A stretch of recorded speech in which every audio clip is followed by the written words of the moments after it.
Just want to make a quick video. Of course, they're always quick, right? But then they're 15 minutes long, so hopefully not. But I just want to talk about that famous expression we always hear: "What goes around comes around," right? What you reap is what you sow. These are, this is your karma. So if you do this, it'll come back to you. This is another flawed concept. How is it a flawed concept? Because there's evil people out there. There's people that are bad and manipulative and selfish. It's just, this is the reality of the world. This is the devil's playground, earth. It's what you do that makes either heaven or hell. So, thinking that if you only do good and you only give and give and give, that everything will come back tenfold, 100-fold. No, there's givers and there's takers out there. And then people who have the mental illnesses, that are abusers, that are liars, that are cheaters, that are con artists, prey on that. They prey on that concept. Because they're not going to change and see their evil ways. People do, especially when they're not mentally ill, because now they have a choice. But if somebody is mentally ill, especially on a spectrum that's more towards the malignant side, they don't have a choice. They react out of reflex. So you could give and give till the cows come home. It's not going to make them a better person. It's not going to make them appreciate you more. It's not going to help get rid of your suffering. If anything, it's going to create more suffering. And being a good person is a good thing, but when you know somebody's taking advantage or manipulating you, you have that choice to create healthy boundaries and distance yourself.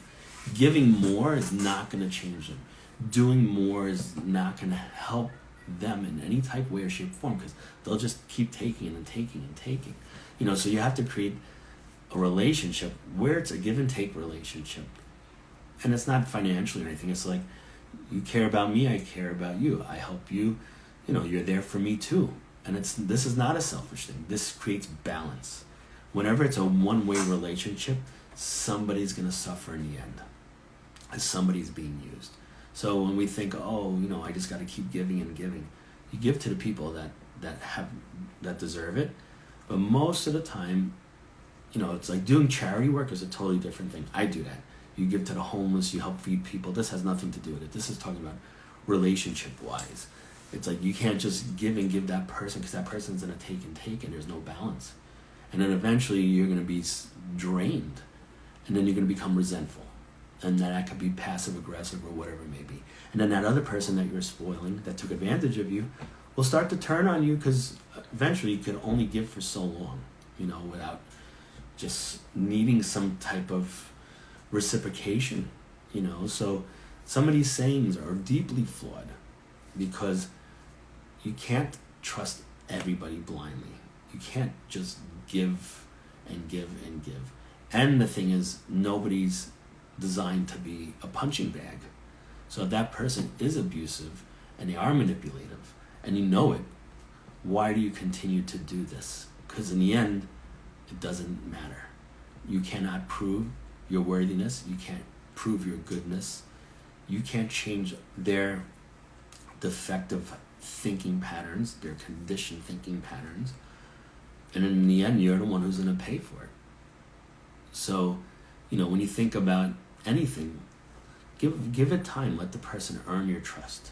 See how they treat you, in front of you, behind your back, how they talk about you to others. If they're there for you in time of need. All these things are really important to cultivate healthy relationships.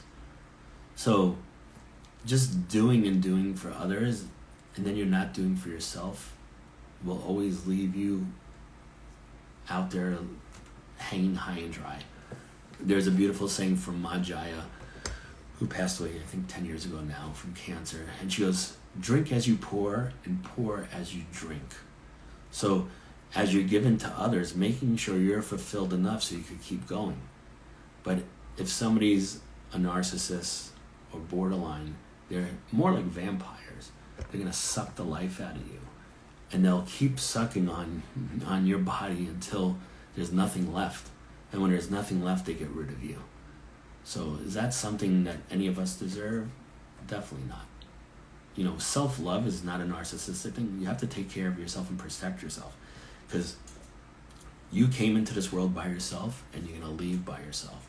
It's the legacy that you leave behind that helps your name live on, and you want to be known in a positive light. But you don't want to be known as the sap and the sucker that everybody took advantage of. The person that always cried victimhood and everybody always takes things out on me and uses me and abuses me. Once you know these things, you have a choice to make, and that's to be assertive and to speak up for yourself and to create healthy boundaries. And if you don't have that, you can learn it. Everything can be learned, especially when it comes to you taking care of yourself and protecting yourself. All right, so hopefully this was a video that is helpful, and it shows, like, if somebody's bad, you don't keep giving and giving them. They're just going to keep taking and taking. There has to be a balance. And the only person that could really ever love you the most has to be you. Another thing Ma Jaya said is, you are your true soulmate. Until you love yourself enough in a healthy way, you're going to look for that love in other places. And most likely those other places are not going to be healthy places. And if that person makes you feel a certain way so fast and they love you and you're the greatest thing in the world, watch out. Because usually when it's too good to be true, it usually is. Take care and God bless.